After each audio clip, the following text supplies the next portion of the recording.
Hello there! Today I will be reviewing the LEGO Mos Eisley Cantina Master Builder Series set. It is set number 75290 with 3,187 pieces and retails for $449 Canadian and $349.99 US dollars. It is rated 18 and up as this is a Master Builder Series set, as it is a very complex build, but that doesn't mean those younger than 18 couldn't build this set. It just means it is targeting those adults because it has a bit more complex building techniques. To start off, we're just going to look at the manual because this is a special manual.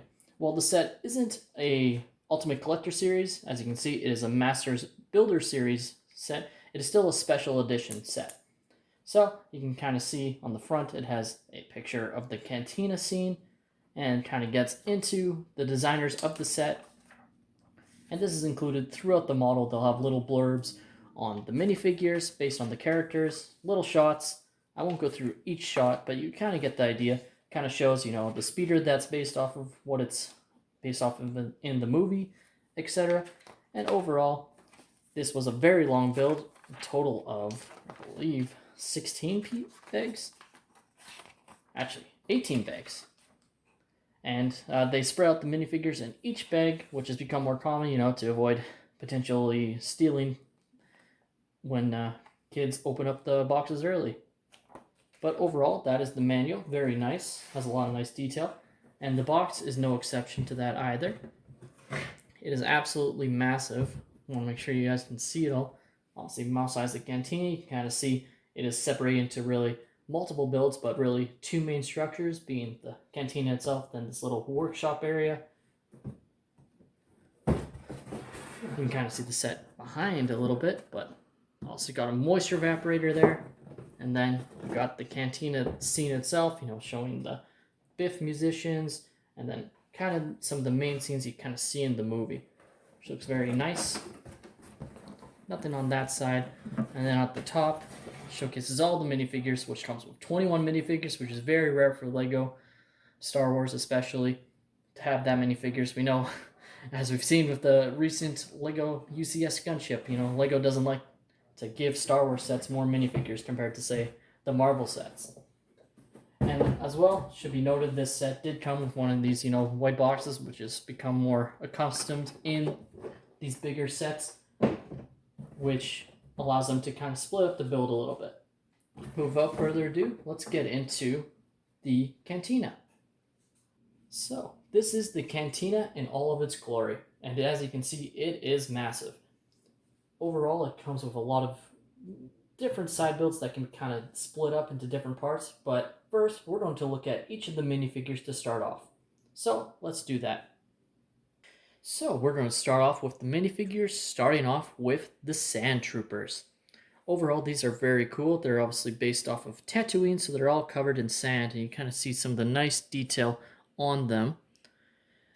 They are slightly different, one being a Sand Trooper leader, I believe is what his name was called.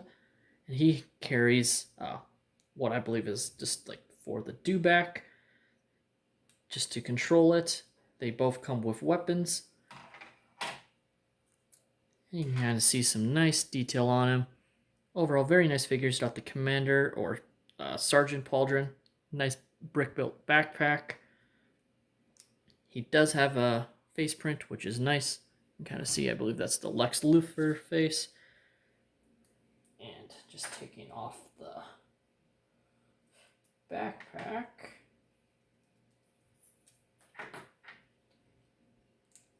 And you can see some nice printing right there. Just, typical back printing for a soldier with some sand markings, which looks very nice. They are exactly the same on both, so I won't take it off on this one. But you can kind of see some of the same detail. Just this one is just a regular Sand Trooper. Next, we have the Biff Band. And overall, this is obviously the famous band seen in the cantina playing the exact same song the entire time during the entire scene. And they're all exactly the same in terms of printing. There's no distinguishable differences. There's just differences in the brick-built, instruments that they're playing. So you can kind of see, I'll show off the one. overall nice details, some nice back printing, no leg printing, a nice custom mold. Obviously these are exclusive to this set. Looks very nice. And like I said, they're all the same. You're just trying to see some of the different brick-built instruments for them to play. And overall, they are very nice. Next, we have Ponda Baba and Dr. Ebazon, I believe is what his name is. And you can kind of see some nice detail. These are also exclusive figures. These obviously are the famous characters from the scene in A New Hope where the one guy kind of challenges Obi-Wan, or I guess Luke, and then Obi-Wan ends up cutting off, I believe, Ponda Baba's hand, unfortunately. You've seen the Robot Chicken skit where he's kind of thrown into the midst and didn't really mean to do anything, which is what I believe is actual canon for what happened. So unfortunately, he is in wrong place, wrong time. Some nice back printing on both of them. Ponda Baba has a nice custom molded head, and overall these are very nice figures. Obviously, like I said, exclusive to the set and nice additions. Next, we have Greedo and Han Solo. And Greedo is awesome looking. He's not exclusive. He's been in a few sets in the past. Unfortunately, no arm printing on Greedo. Would have been nice to see in a set like this. No arm printing on Han Solo either, though that is less expected because we've seen arm printing on a Greedo figure in the past. We would have liked to see that for sure. But very nice printing. You know, Han Solo is what you expect in a lot of sets. Not really much different in terms of how the recent Han Solos we've seen. But Greedo is nice to get. Just would have liked to see a little bit more detail played out in such an expensive set like this. Next, of course, we have R2-D2 and C-3PO. They're pretty much typical for what you expect. Nothing different about them, nothing new. So I'll just quickly brush over them. If you haven't seen the more recent C-3PO or R2-D2, you know, they're just exactly what you would expect. Like so. Next, we have Womer, the bartender, and a Jawa. Oh, the Jawa's legs aren't fully on. There we go. And, you know, also exclusive to the set is Womer. I believe he might have been in a previous set, but I believe he's exclusive to this one, or at least very rare. Very nice figure. You know, no arm printing or leg printing, but some nice back printing. Don't believe he does have a double-sided face, actually, as you can see there.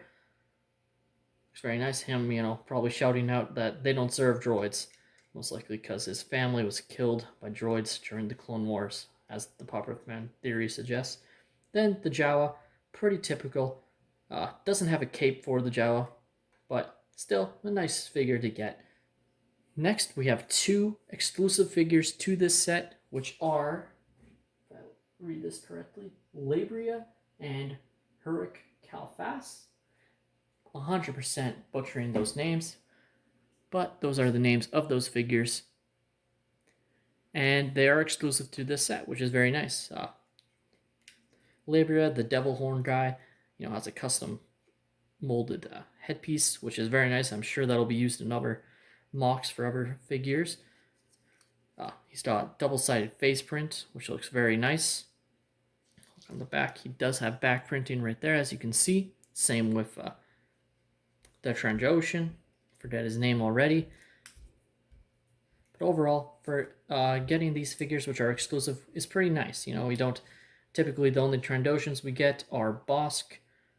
So I just put on that piece again, and they look very well. Next, we have Moma Dadan on the right here, and then Cabe, which is the little, almost rat-like creature. And both of them as well, exclusive to the set, which is very nice to see for LEGO Star Wars. You don't see that typical, obviously, like I mentioned earlier.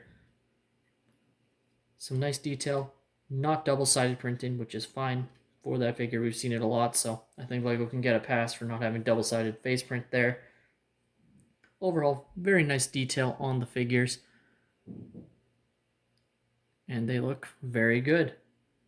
Now we have Old Ben, Obi-Wan Kenobi, as well as Luke Skywalker.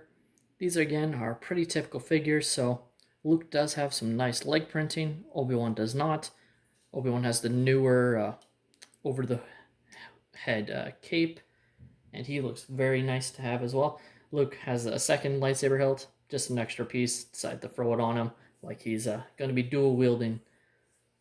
Obi-Wan does have double-sided back printing. Luke also has double-sided back printing, which is pretty typical, of course. Still very nice to see. It's the more flexible type cape, which is nice compared to the older style. And now we have Chewbacca and the Imperial Spy, aka Gurandan, which again, definitely butchering the name. Feel free to let me know down below how to properly pronounce. Don't feel like looking up on Wikipedia. But overall, very nice. Chewbacca has the newer style bowcaster, and then Gurandan has a standard pistol, which we never see of him in the movie, but we'll let it pass. He does have back printing, which looks nice, like so. And then he does have, it's not a custom mold, it's just a silver head with this little almost neck mold that goes underneath the head. Still looks very nice, especially having this hood part that has been specially molded compared to the older style. It would wrap around and wouldn't allow something like this to happen. Lastly, we have the dewback, and this is a custom mold, and overall is great to see. It has the movable mouthpiece, so you can stuff someone inside. So who will be our sacrificial lamb today? I think it'll be Greedo. So you can kind of pretend he's eating someone, like so. Just trying to line up on camera. And yeah, moves down like so. You can also, of course, have the Imperial officer on top, like so. And then the other feature of it is you can actually remove the where they can sit on and place this, like it is basically a wild dewback that hasn't been tamed by the Empire. So like so, looks pretty nice. You know, it's just a brick built part, but it works. Gets the job done. So to start off, we're going to look at the speeder that is included in this set. This is based off of one of the ships seen during their trek into Mos Eisley, and overall looks very good. Has a lot of nice detail, some nice sticker pieces. Not a whole lot of printed pieces, mostly just sticker detail, which is disappointing in a set this large. You would have liked to see some unique sticker pieces, or not stickers, but printed pieces. Alas, that is not the case. You do have a spot on the speeder for someone to ride up front, where it does have another sticker piece right there, which I believe is a new sticker design. Looks nice. And then as well, you can fit a figure inside the cockpit right here. Also another sticker piece, which looks very nice. Kind of see the canteen, or well, the Tatooine desert, it looks like. Whatever detail included this set is this pod, and I'm just gonna be honest, not sure what it's called. I tried looking it up for the last few minutes before filming, but wasn't sure what it's called. Couldn't find it. I was just glancing over the instructions because they included some information on some characters and the speeder. Didn't see anything on this pod, so let me know down below if you know what it's called. But overall, so most, again, stickers on it. Still nice sticker design, but the annoyance with stickers is lining it up perfectly. You can kind of see me, and that's me trying really hard to try and get it perfectly lined up, and that's just what I ended up with, you know. Next, we have the little Jawa's workshop and a little hut, like a selling station for the Jawa. So these does detach. I'll show you right here, where it detaches right there. So just to make it easier, kind of show off the little workshop of the Jawa. So on the inside, you can pop these off, very nice, and it allows you to really see inside the detail. So you can kind of see his little workshop area, the Jawa, hard at work. You can pop off here. Kind of see some more detail. You know, a little wrench, some diamond, and overall looks very nice. Got a little crate. Got some tools and whatnot, and very nice detail onto the little selling station, which has some nice detail, including one of my favorite features, which is the doorway that you can pop up. like so, and kind of reenact for stop motion. People walking inside, which I really like, and then obviously you can close down. Then to see inside, you can go like so, and it allows you to see a little bit inside and place a figure. You see some nice detail on the side, an Imperial crate, which is very nice. See that in some other sets, but still nice to get that printed piece. And you have a guy waiting to buy from the Jawa, because like I said, this is attached to the Jawa's workstation. Overall, very nice.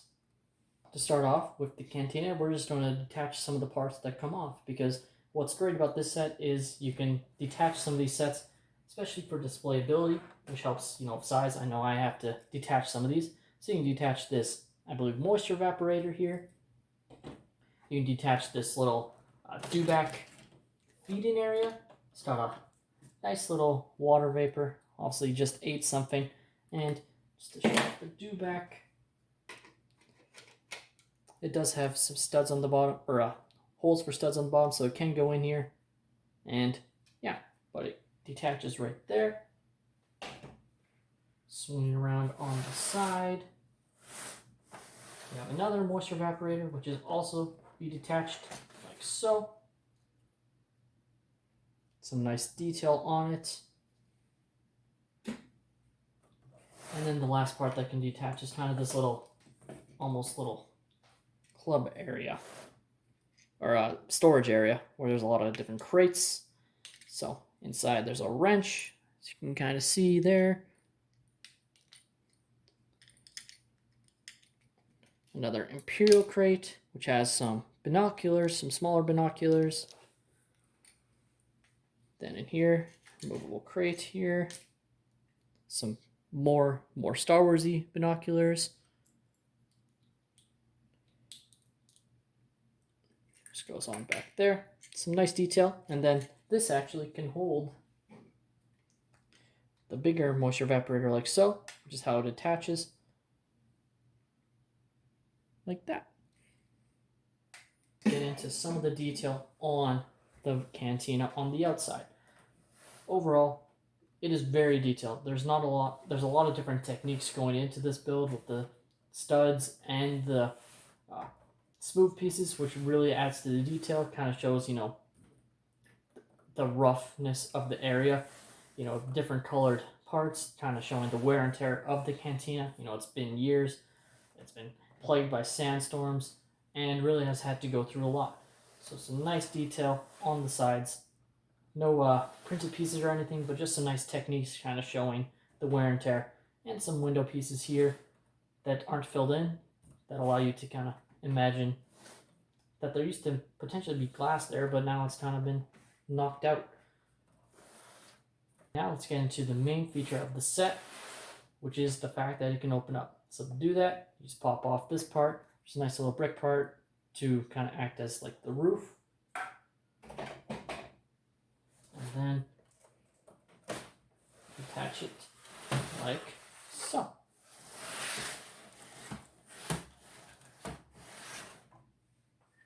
And that is how it looks when it is fully opened up. So let's get into each of the subsections.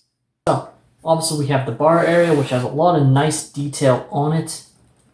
You can kind of see using different lightsaber hilts, different little smooth pieces, really showing off some detail, to act as the drink dispensers. Some nice bottle detail. And overall has some very nice detail. Another way to describe it. Moving to the side, you can kind of see some of the different areas of the Cantina. So here we're reenacting kind of the scene where, ObiWan and Luke are battling out with Pond Baba and Dr. Ebazon. And obviously, this is a little bit inaccurate since we don't see Luke have his lightsaber in this scene. But overall, some nice, you can really reenact the detail in this scene. One of the great things about the set is, like the other builds, you can pop off the top, which allows you to really see on the inside some of the detail. And you can pop off a lot of different areas of the build to allow you to see inside, so you can see the different seats on the inside.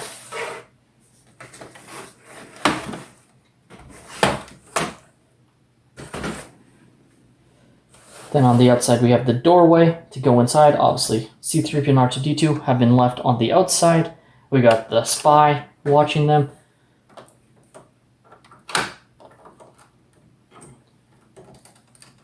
Then you got the doorway to go inside, which can drop down like so, because it is held by a stud, so you just push a little bit and it'll drop down.